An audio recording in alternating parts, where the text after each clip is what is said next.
సంస్కారం లేని ఆ చిల్లర వాళ్ళు నీ ఫ్రెండ్స్ అంటావా? సంస్కారం అనేది వేసుకునే బట్టల్లోనూ కూర్చునే సీట్లలోనూ ఉండదు. వాళ్ళని అవమానించింది కాక దబాయిస్తున్నాడు.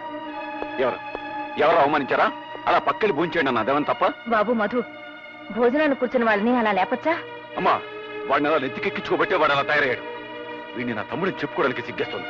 మొన్న ఆ అలగా జనంతో రోడ్డు మీద పడి చందాలు అడుగుతుంటూ ఉంటే నాకు తల తీసేసినట్టయింది. అలాగా జనం చిల్లర జనం ఊరిని వాళ్ళని అసహించుకో. ఇలాంటి వాళ్ళు పట్ల కొట్టి వాళ్ళందరూ గొప్ప వాళ్ళు అయింది. చూసావా? రవి, ఏమిట్రా ఇది? ఏమిటి? నీ ఫ్రెండ్స్ తీసుకొచ్చి ఇక్కడ భోజనం పెట్టు, అంతేగాని మీరిద్దరు ఘర్షణ పడి మన పరువు కాస్త బజార్లో పెట్టకండి. మధు, నీ గెస్ట్ వచ్చారు చూడు. హలో రవి. ప్రసాద్ కూర్చో.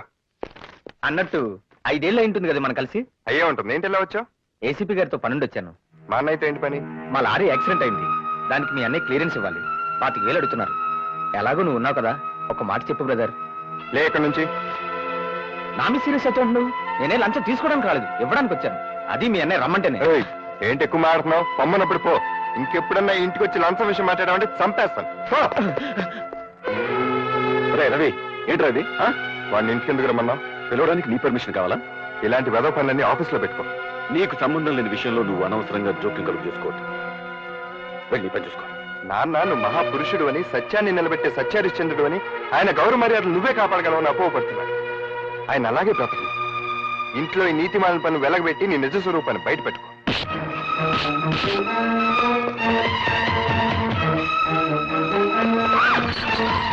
రవి, ఏమిటా ఇది? అదే ఏం లేదన్నా, పెద్ద ఇదేం కదా. ఏం లేకపోవడం ఏంటి? నీ మీద చేయి చేసుకునే దాకా వచ్చాడంటే నేను చేసుకోవడం రవి, బుద్ధి లేదు, ఆపే ఇంకా. మధు, నువ్వు వాడిని క్షమించడం, నేను క్షమించను. ఏమిటి ఆలోచిస్తున్నారు? చెప్పండి. ఏం లేదన్నా, ఎవడో వాడి ఫ్రెండ్ అంట లారీ యాక్సిడెంట్ అయిందంట. ఆ కేసు కొట్టేయమని రికమెండేషన్. ఆల్రెడీ వాడి దగ్గర ఎప్పుడో 10,000 తీసుకున్నాడంట. పైగా నాకు 10,000 లంచం ఇప్పిస్తానంటున్నాడు.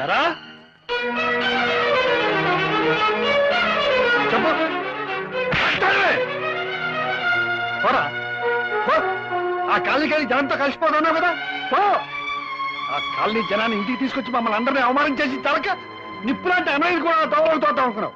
వెళ్ళి నుంచి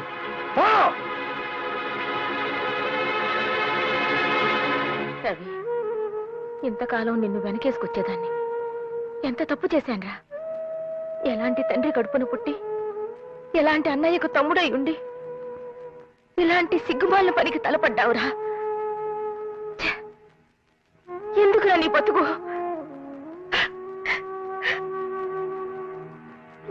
థ్యాంక్స్ అన్నయ్య. నేను నీకు సాయం చేశానో లేదో నాకు తెలియదు, కానీ నువ్వు మాత్రం నాకు చాలా సాయం చేశావు. ఇదే పని కనుక మళ్ళీ జరిగితే ఒకసారి నేర్చుకోవడానికి ఎవ్వరూ ఉండరు. నీ అన్నయ్య తప్పు చేసి ఆ నేరం నీ మీదకి తోసేస్తే నువ్వెందుకు నోరు మూసుకొని వచ్చేసావు? ఆ నిజం అప్పుడే అందరికి చెప్పేస్తే నువ్వు తప్పు చేయలేదు మీ వాళ్ళందరికీ తెలిసేదిగా. ఈ నిజం మా నాన్నగారికి తెలియటానికి వీల్లేదు. ఆయనకి మా అన్నయ్య అంటే చాలా నమ్మకం. మంచివాడని, నిజాయితీపరుడని, ఆయన గౌరవ మర్యాదలు అతనే కాపాడతాడని ఆయన అభిప్రాయం. అందుకే నేను మాట్లాడలేకపోయాను. పైగా నేనంటే ఆయనకి అంత నమ్మకం లేదు. ఒకవేళ నేను చేశానని తెలిసినా బాధపడి వదిలేస్తారు అంతే. కానీ అన్నయ్య అలాంటి వాడని తెలిస్తే మాత్రం ఆయన తట్టుకోలేడు.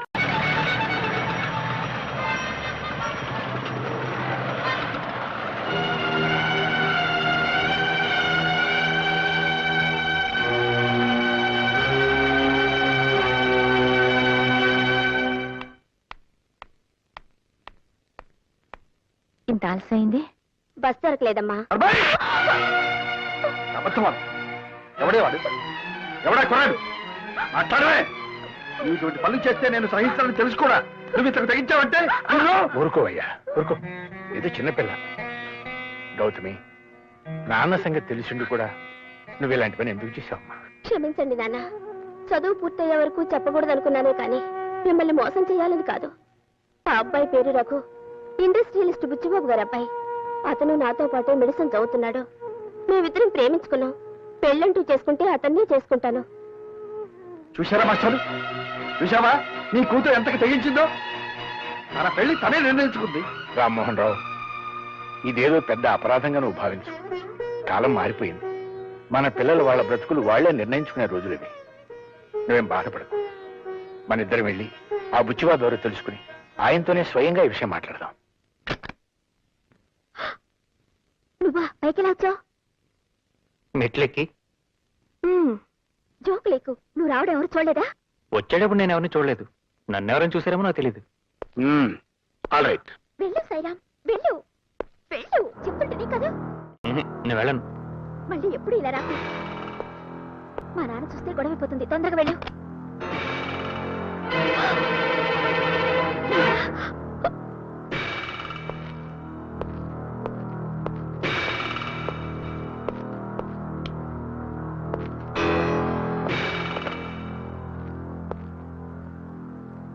నా పేరు సాయిరాం అండి.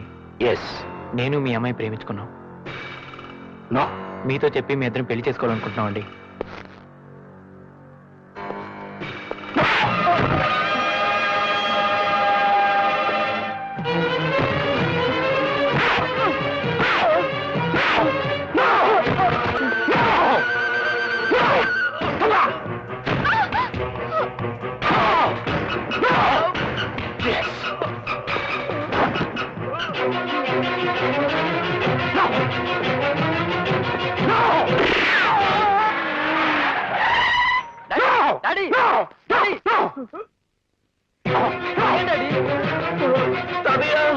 ఏమైంది?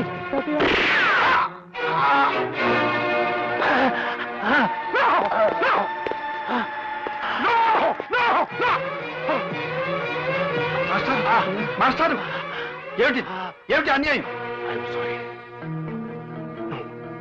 ఆయన ఎవరో నాకు తెలీదు. ఆయన్ని చంపడం నా ఉద్దేశం కాదు. నా కూతుర్ని వల్ల వేసుకున్న కుర్రాన్ని. ఈ కుర్రాడు ఎవరో కాదు, మా మాస్టర్ మనవడు. నేను నీతో పెళ్లి విషయం మాట్లాడడానికి ఈ పెద్ద మనిషిని తీసుకొస్తే ఈయన చంపుతావా? ఆయన ఇంకా చావలేదు కదయ్యా. హాస్పిటల్ పడండి. ఆ విషయం నువ్వు చెప్పక్కర్లేదు. నేను ఈయన హాస్పిటల్లో చేర్పిస్తాను. నిన్ను పోలీసులకు అప్పచెప్తాను. నాతో పెట్టుకోకండి. నా కొడుకుతో నీ కూతురు పెళ్లి జరగాలి. అది గుర్తుపెట్టుకో. ఏం జరిగింది నాన్న? ఆ వివరాలు సాయిరామ్ చెప్తాడు. వెంటనే అతని దగ్గర స్టేట్మెంట్ తీసుకుని బుచ్చిబాబుని అరెస్ట్ చేయి. అలాగే. సాయిరామ్, సార్, బుచ్చిబాబు గారు అమ్మాయి నేను. అదంతా నాకు తెలుసు. బుచ్చిబాబు మీద కంప్లైంట్ ఇస్తే ఏం ప్రయోజనం ఉండదు సరి కదా. నీ ప్రాణాలకే ముప్పు. అదొక యాక్సిడెంట్ అని రాసిస్తాను. నువ్వు కూడా అలాగే స్టేట్మెంట్ ఇవ్వు. శబాష్. కంచె చేను మేస్తున్నాను విన్నాను. ఇప్పుడు కళ్ళారా చూస్తున్నాను. పాపం నాన్నగారు నిన్ను నమ్మి కేసు అప్పగించారు. సాయిరాం ప్రాణాలకి ఏ ముప్పు రాకుండా నేను చూసుకుంటాను. నువ్వేం వరీ కావద్దు. సాయిరాంతో స్వయంగా నేనే కోర్టులో కంప్లైంట్ ఇప్పిస్తాను. నువ్వు వెళ్ళి బాస్ పుచ్చిబాబుతో చెప్పుకో. పో. సాయిరామని నీకు అప్పగిస్తున్నాను. ఇక మీదట వాడి బాధ్యతంతా నేనే.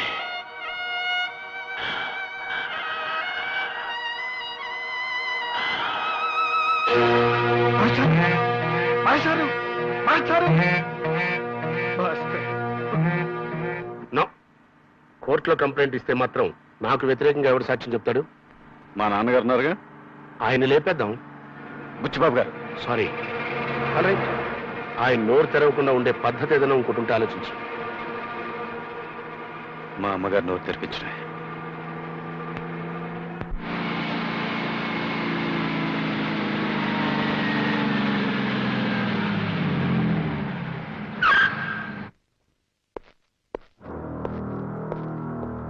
నమస్కారం అమ్మా. నా పేరు బుచ్చిబాబు. నన్ను చూసి మీరేం బెదిరిపోవక్కర్లేదు. నేనేం హంతకుని కాదు. నో. కానీ హత్య చేశాను. ఎస్. సినిమాల్లో రక్తపాతం చూస్తేనే మూర్చిపోయే నేను గోపాలకృష్ణ గారిని హత్య చేస్తానా? No no no. ఆయన అడ్డుగా వచ్చాడు, ప్రాణాలు పోగొట్టుకున్నాడు. కోట్లు కుమ్మరిచ్చి అల్లుణ్ణి కొనుక్కోగలిగిన నాకు ఆప్తాలో సాయిరాం గారు వచ్చి అల్లుండి అవుతాను అంటే టాలరేట్ చేయలేకపోయాను. అందుకే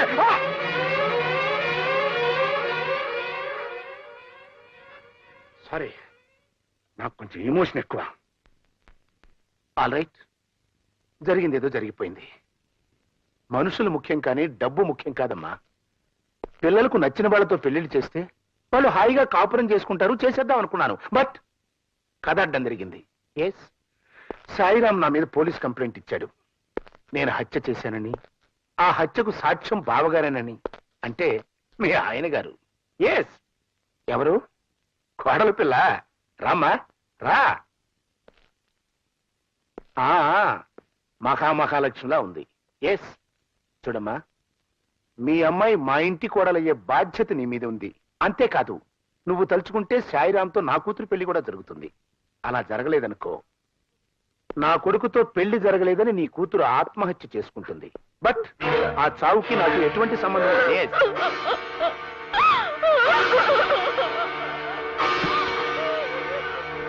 ఇవన్నీ జరగాలంటే నేనేం చేయాలి?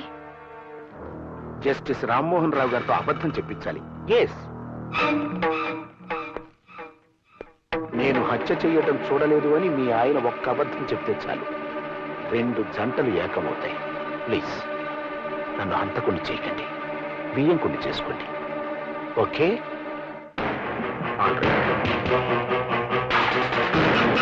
రండి బాబు రండి. పద. అయ్య బాబోయ్, అయ్య బాబోయ్, మా వాడు కొత్త వాళ్ళని చూస్తే సిగ్గుపడుతుంటాడండి. తెలిసిపోద్దామన్నయ్య, నేనున్నాగా. సరేండి, కూర్చోండి బాబు. మనం కూర్చునే ఉన్నది బాబాయ్, కూర్చోమంటారండి? మా వాడు కూర్చోవడం నించోవడం, నించోవడాన్ని కూర్చోవడం అంటుంటాడండి. ఏం పర్లేదు, నించోరా. అన్నయ్య నువ్వు కూడా నించో.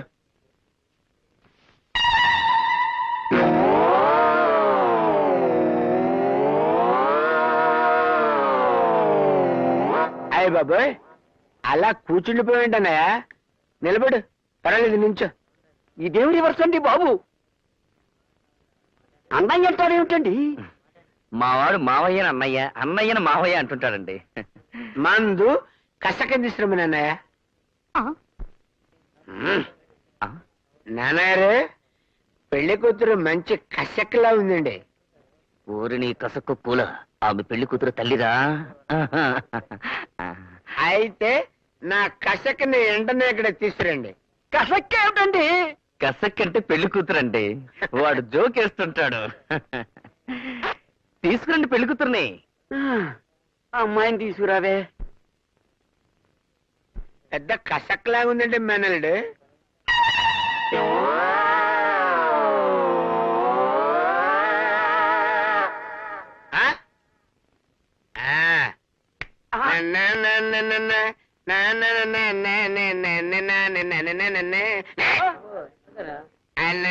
అయ్య బాబోయ్, ఎంత తెల్ల, ఎంత బనం, ఎంత బాగున్నావే నారాయణమ్మ, నువ్వు ఎంత బాగున్నావే. అయ్య బాబోయ్, ఎర్ర చీర కట్టావే నారాయణమ్మ, నువ్వు పూల రేఖ వేసావే.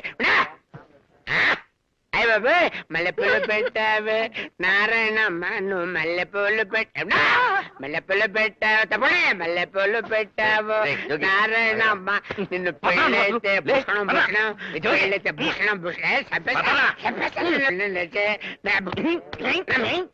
నీకు పెళ్లి చేస్తే బాగుపడతావని నీ చెల్లెలు బ్రతమాలితే నేను ఇక్కడ తీసుకొచ్చాను. నా పరువు తీసావు కదరా. ఒక్క పాట పెట్టేస్తాను. నువ్వు నాన్నగారితో మాట్లాడడం తప్ప వేరే మార్గం లేదమ్మా.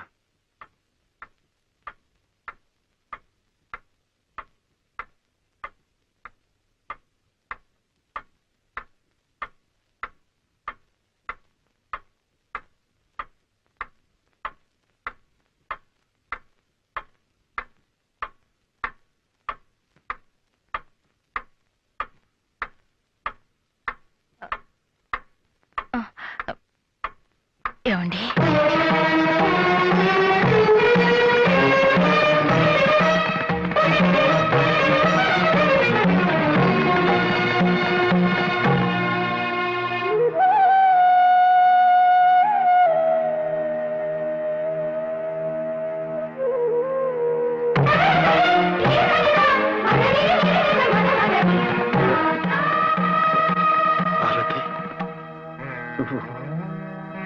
నన్ను పిలిచావా? అవునండి.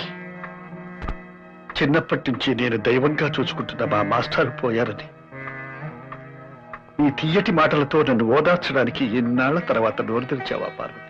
మాస్టారు పోయారు గాని ఆయన మనవడున్నాడు. ఆ మనవడు బాధ్యత మీ మీద ఉంది. నేను ఇన్ని సంవత్సరాలుగా మీతో మాట్లాడకపోవడానికి కారణం గుర్తుందా? మీరు చెప్పిన ఒక్క నిజం, బిడ్డ ఇంట్లోనే ఉన్నాడన్న నిజం మీరు పోలీసులకు చెప్పడం వల్ల నా బిడ్డ నాకు కరువయ్యాడు. ఆ బాధతో నా నోరు మూతపడిపోయింది. ఇప్పుడు నేను తిరిగి నోరు తెరిచింది అలాంటి నిజం మీతో చెప్పించకూడదనేనండి. అంటే నాన్న, మీరు లేని సమయంలో బుచ్చిబాబు వచ్చి అమ్మను బెదిరించి వెళ్ళాడట. నువ్వు ఇంకా ఆ బుచ్చిబాబుని అరెస్ట్ చేయలేదా? నేనే వద్దని ఆపాను మావయ్య గారు. అత్తయ్య గారు కూడా వద్దన్నారు. ఎందుకని? మీరంతా అతని బెదిరింపులకు జడిసిపోయారా? అతను బెదిరించలేదండి, బేరం పెట్టాడు. మీరు కోర్టులో సాక్ష్యం చెప్పకపోతే వాళ్ళ అమ్మాయితో సాయిరాం పెళ్లి జరిపిస్తానన్నాడండి. అంతేకాదు, మన అమ్మాయిని తన కోడలుగా చేసుకుంటానన్నాడు. ఆహా, అందుకోసం ఇప్పుడు నేను అబద్ధం ఆడాలి అంతేగా పార్వతి? అది కాదండి మావయ్య గారు, అత్తయ్య గారు చెప్తుంది బుచ్చిబాబు మీద జాలితో కాదు. అవునన్నా. అదే మాస్టర్ గారి మనవడి పెళ్లి జరిపించడం కూడా మీ బాధ్యతే కదా మావయ్య గారు. ఒక పోలీస్ ఆఫీసర్గా నేను ఇది ఒప్పుకోను గానీ, మాస్టర్ని అమితంగా గౌరవించే మీ బిడ్డగా, ఓ చెల్లెలికి అన్నగా ఇది తప్పదేమో అనిపిస్తోంది నాన్న. ఏమండి, మన మధ్య ఎన్నేళ్ల నిశ్శబ్దం తరువాత నేను నోరు తెరిచి అడుగుతున్న ఈ వరం కాదనకండి. పార్వతి,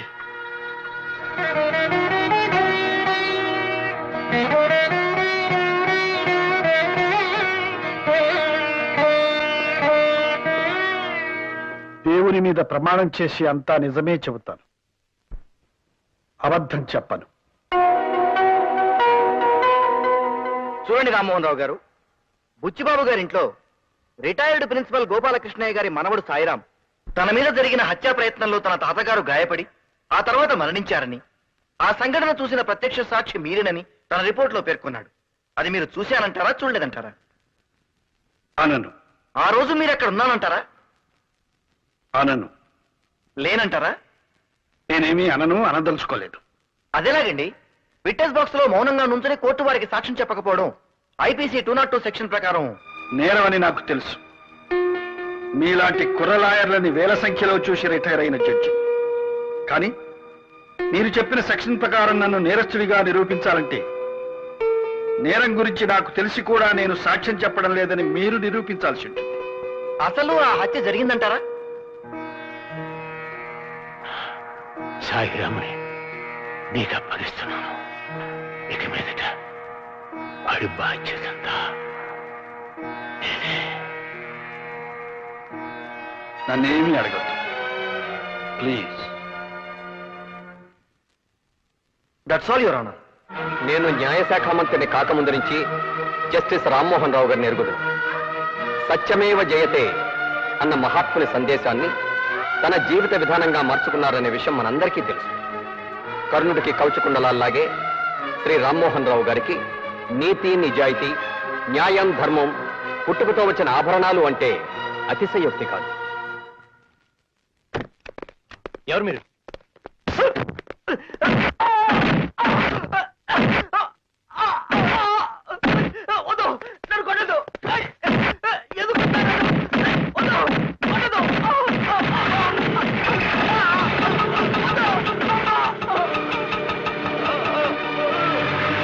సాయిరాం, సాయిరాం, సాయిరాం, నీకేమో దెబ్బలు తగిలాయట. ఏం జరిగింది? మళ్ళీ నన్ను చంపించడానికి ఆ బుచ్చిబాబు మనుషులు పంపాడు అంకుల్. బుచ్చి బాబా, అదేమిటి? తన కూతురు నీకిచ్చి పెళ్లి చేస్తానడుగా. పెళ్లి చేద్దాం అనుకున్నాడు, నన్ను ఎందుకు చంపాలని చూస్తాడు? పెళ్లి చేస్తాడనేగా. నేను కోర్టులో జరిగింది చెప్పకుండా. అదంతా మీరు సాక్ష్యం చెప్పకుండా ఉండాలని ఆడిన నాటకం. ఇంత నాటకం ఆడాడా? అన్ని ఇలా మోసం చేశాడా? సరే, వాడి సంగతి తేలుస్తాను. ఊరుకోనన్నా. No no no no, I'm sorry. All right, నేను నీ ప్రేమను అర్థం చేసుకోలేకపోయాను. I'm a fool. బట్ నీకేం కావాలంటే చేశాను కదమ్మా. సాయిరామన్ తీసుకురమ్మంటే నేను ఎక్కడి నుంచి తీసుకురాని చెప్పు. అతన్ని మర్చిపోతాను టైం అయిపోయింది, అతను వెళ్ళిపోయాడు. మర్చిపోమ్మా. నో నో నో నో, నువ్వెంత బాధపడితే మాత్రం పోయింది సాయి బాబు. సాయిరాముని అల్లుడిగా చేసుకుంటానని నాతో చెప్పి అతన్ని చంపాలని చూస్తావా? అదృష్టవశాత్తు అతను బ్రతుకున్నాడు కాబట్టి సరిపోయింది. అంకుల్, సాయిరామ్ బ్రతికే ఉన్నాడా? ఎక్కడున్నాడు అంకుల్? చెప్పండి అంకుల్, ప్లీజ్ చెప్పండి అంకుల్, ఎక్కడున్నాడు? ఒకవేళ వాడి బతుకున్నా నేను మళ్ళీ వాడిని చెప్పేస్తాను. నువ్వు మాత్రం వాడిని చూడటానికి వెళ్ళేది. బయలుదేరు. అక్కడ చూస్తా నిలబడతానట్రా. బుచ్చిబాబు, నువ్వేం చేస్తున్నావు? నువ్వు చేస్తున్న పని చాలా అన్యాయం. నాకు తెలుసు, అవసరానికి అట్లా చేస్తుంటాను. సాయిరామ్కి స్వాతినిచ్చి పెళ్లి చేస్తానావా లేదా? అలానే నేను అనలేదే. అనలేదా? ఎస్ అన్నాను. అంటే అంత పెద్ద జడ్జివి కోర్టులో బోనెక్కి దేవుడి మీద ప్రమాణం చేసి చూసింది చూడలేదు అని నువ్వు బొంకలేదు. అప్రాలు ఒక సాదాసీదా మనిషిని నేను అన్నది అనలేదు అని బొంకలేనా? సాయిరాం పెళ్లి కాదు, నా కొడుకుతో నీ కూతురు పెళ్లి కూడా జరగదు. కోట్లకు పడగెత్తిన ఈ బుచ్చిబాబుతో వియ్యమందటం అప్రాలు కాదు. ప్లీజ్ కో. బుచ్చిబాబు, ఇప్పుడు నా కూతురు పెళ్లి నాకు ముఖ్యం కాదు. సాయిరాంతో నీ కూతురు పెళ్లి నాకు ముఖ్యం. వాళ్ళిద్దరి పెళ్లి చేస్తారు. అరవద్దు. నిన్నటిదాకా నీ మీదున్న గౌరవం కోర్టులో నువ్వు చెప్పిన సాక్ష్యం విన్న తర్వాత పూర్తిగా పోయింది.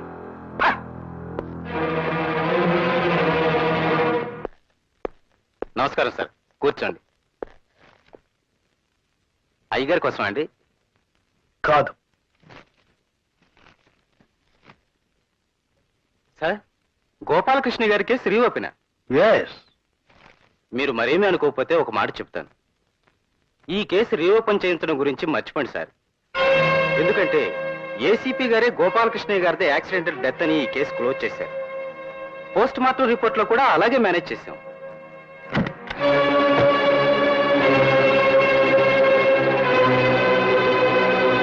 ఏమండి ఏసీపీ గారు, మీ డిపార్ట్మెంట్ ఇచ్చేది చాలక బుచ్చిబాబు దగ్గర నెలకు జీతం ఎంత పుచ్చుకుంటున్నారు? అది ఇంతవరకు ఎంత లంచం పుచ్చుకున్నారు? ఏమండి, ఏం చేశాడండి? ఏం చేశాడా? నీ పెద్ద కొడుకునే అడుగు. చిన్నవాడు చెడ్డవాడు అనుకుని ఇంట్లోంచి తరిమేశాను. ఇరుగారేదో బుద్ధిమంతుడు అనుకుని నా నెత్తెక్కించుకున్నాను. చిచి, ఏం జరిగిందండి? నీ కొడుకు బండారం అంతా బయటపడింది.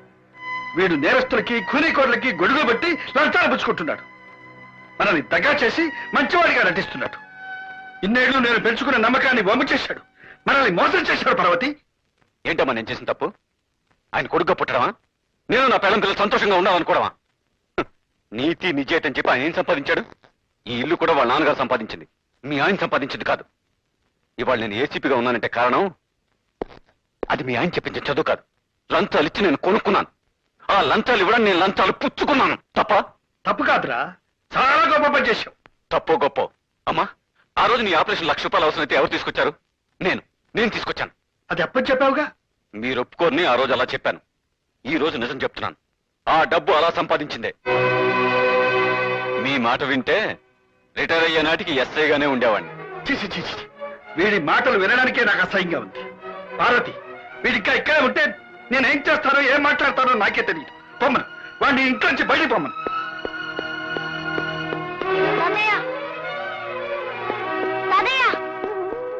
కళ్యాణి, అమ్మ కళ్యాణి, ఏమిటమ్మా ఇదంతా? ఏమిటని అడుగుతారే? ఈ ఇంట్లోంచి వెళ్ళిపోమన్న తర్వాత ఇంకా ఇక్కడే ఉంటాం అనుకుంటున్నారా? రారా చక్రి. ఏడ్చాలే, పదా. నేను తాతయ్య నాన్న రాను. బుద్ధిగా నడవకపోతే వీపు చిట్లు పోతుంది. ఇక్కడే ఉండి గాంధీ తాతగారి మనవళ్ళ దిక్కులేని చావచ్చేస్తావా? తాతయ్య, నువ్వు వెళ్ళను తాతయ్య. మేము అమ్మో నాన్నతో పెడితే చెడిపోతా తాతయ్య. రారా. తాతయ్య, తాతయ్య, నేను వెళ్ళను తాతయ్య. తాతయ్య.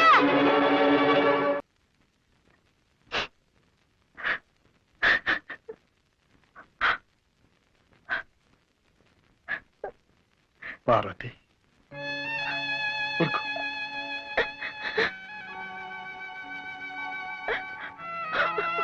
ఊరుకో పార్వతి, ఊరుకో. మన పిల్లలకు మనం న్యాయం చేయాలనుకున్నాం, కానీ వాళ్ళే మనకు అన్యాయం చేసి వెళ్ళిపోయారు. ఎవరు వెళ్ళిపోయినా ఉన్నా నీకు నేను, నాకు నువ్వు ఉన్నాగా. ఊరుకో, ఊరుకో. అయ్యగారు, పొద్దుటి నుంచి అమ్మగారు ఏమీ తినలేదు. ఈ పాలైనా తాగమని చెప్పండి. తీసుకో పార్వతి. అయ్యగారు, మీరేమీ అనుకోపోతే నేను మాట చెబుతాను. ఏమిటి రాణి? ఏం లేదండి, మీకు రవిబాబు గారి మీద కోపం రావడానికి కారణం మధుబాబు గారే కదండి. నిజానికి ఆ రోజు మధుబాబు గారు లంచం పుచ్చుకుంటుంటే నువ్వు లంచం పుచ్చుకున్నట్టు నాన్నగారికి తెలిస్తే ఆయన బతకరని తగువాడి చివరి కాలంలో తన మీదే పడ్డా భరించారండి. మీకు మధుబాబు గురించి నిజం తెలియకూడదని చెయ్యని నేరాన్ని ఒప్పుకున్నానన్నారండి. అలాగా? అది Banjara hills, road number 12. Cinema పేరా? కాదు, రోడ్డు పేరు. అదేంటి? షూటింగ్ కోలాహలం. దూరంగా ఒక కుర్చీలో రాఘు కూర్చొని ఉన్నారు. రాఘు ఎవరు? కే రాఘవేంద్రరావు గారు. ఇంకొక పక్క కుర్చీల్లో బుజ్జి, పప్పి, చంటి కూర్చొని ఉన్నారు. వాళ్ళెవరు? మీనా, రోజా, నగ్మ. ఇంతలో గుంపులోంచి ఓ బలమైన చెయ్యి నగ్మ భుజం మీద పడింది. చెవుమని హిందీలో కేక వేసింది. నేను ఇమ్మీడియట్ గా చుబుకం పట్టుకొని మత్రావ్ మత్రావ్ మైహూ అన్నాను. అంతే, పక్కనున్న మోటార్ బైక్ ఒక్క తండు తన్నాను. చేత్తో లాగాను, తెగింది. చెయ్యా? కాదు, చేయను. అంతే. నువ్విలా రారా.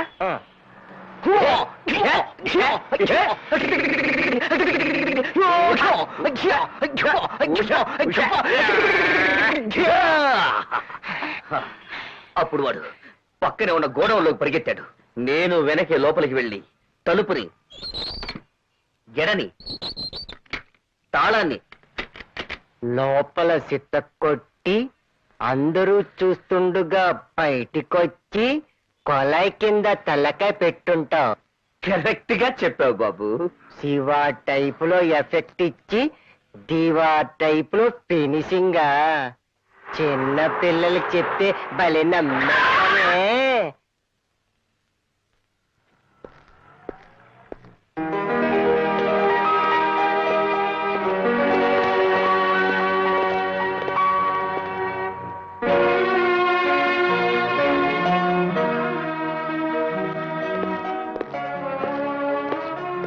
అమ్మా, బాబు బాబు,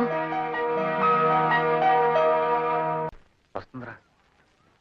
రాణి నిన్ను కాదు, రాణి వచ్చింది. అబ్బా, ఏమిటిది రవి? ముద్దు పెట్టద్దు, మీసాలు గుచ్చుకుంటాయని చెప్పానా? వినవేంటి? నేను వినను. I love you, I like you, that's all. నువ్వు లైక్ చేస్తావు సరే, ఆ రాణి సంగతి ఏమిటి? అది నాకు పడేస్తుందేమో. వాణి, నేను నిన్ను మనస్ఫూర్తిగా ప్రేమిస్తున్నాను.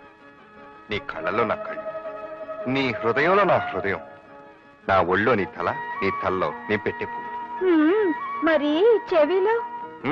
మరి జోకులేకు. సారీ, నిజం చెప్పు రవి. నాకంటే ఆ రాణి అందంగా ఉంటుందా? చెప్పు రవి. చీచి, అది పేరుకి రాని గాని చూడడానికి రాణి గారి పని మనిషిలా కూడా ఉండదు. అబ్బా, ఎంత మాట అన్నాడు. నిజం వాణి. రాణికి పోటీ వాణిట. तुम मेरा रानी, मैं तेरा राजा, हमको हो जाएगा बच्चा, खलनायक खलनायकी, सितारा ज्योति चित्रा, और चांस मिला तो शिवरंजनी भी. హిందీలో లవ్ చేస్తున్నాడు.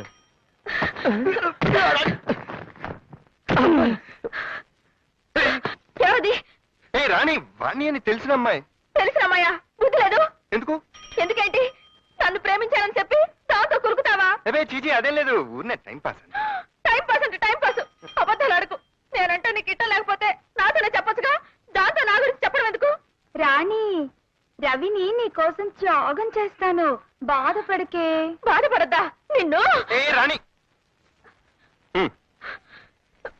అబ్బో అబ్బో, కట్టలు కట్టలు.